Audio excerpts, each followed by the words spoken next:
Hello everyone, welcome back to my channel. Blogs late అవుతున్నాయని తిట్టుకోకండి, నెమ్మదిగా పెడతాను. ఇంకా షూట్ చేయలేదు, సెల్ కూడా చాలా ప్రాబ్లం ఉందండి. వైరస్ ఏదో వచ్చేసిందని చెప్తున్నారు. ఫోన్ చేద్దామన్నా వీడియోస్ వస్తున్నాయి, వీడియో షూట్ చేద్దామన్నా వీడియోస్ వస్తున్నాయి. అవి ఎలా క్లియర్ చేయాలో నాకు అర్థం కావట్లేదు.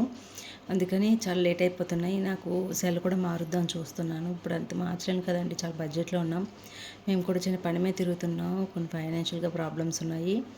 ఇది ఉగాది వ్లాగ్ అండి, తిట్టుకోకండి. మరింత శ్రీరామనవమి కూడా అయిపోయింది, నేను చేసుకోలేదు లేడీస్ ప్రాబ్లం వల్ల. చాలా వీడియోస్ ఎడిటింగ్ చేసి ఉంచానండి, మొత్తం క్లిప్స్ అన్నీ పోయాయి, చెప్పాను కదా. దీనివల్ల ఇది ఈవినింగ్ వ్లాగ్ అండి. మధ్యాహ్నం పప్పు మామిడికాయ వండుకున్నాము, ఉగాదికి తెచ్చిన మామిడికాయ ఒకటి మిగిలితే. అలాగే బుధవారం చికెన్ ఉంది, అది ఫ్రై చేసుకుని తినేసానంటే ఇంకేం వండలేదు. ఇది ఈవినింగ్ లాగు. క్లైమేట్ అంతా చేంజ్ అయిపోయిందండి. 4 o'clockకే టీ పెట్టుకొని తాగాము, నేను మా హస్బెండ్. బయటను కూర్చొని షూట్ చేస్తున్నాను. పెద్దగా గాలి వేసింది. అలాగే క్లైమేట్ కూడా చాలా కూల్గా అయిపోయింది. సింపుల్గా షూట్ చేస్తుంటే చాలా వీడియో షూట్ చేశాను, ఎలా చేసుకున్నాను అనేది ఇంక డైలీ పెట్టడానికి ట్రై చేస్తాను. బాయ్.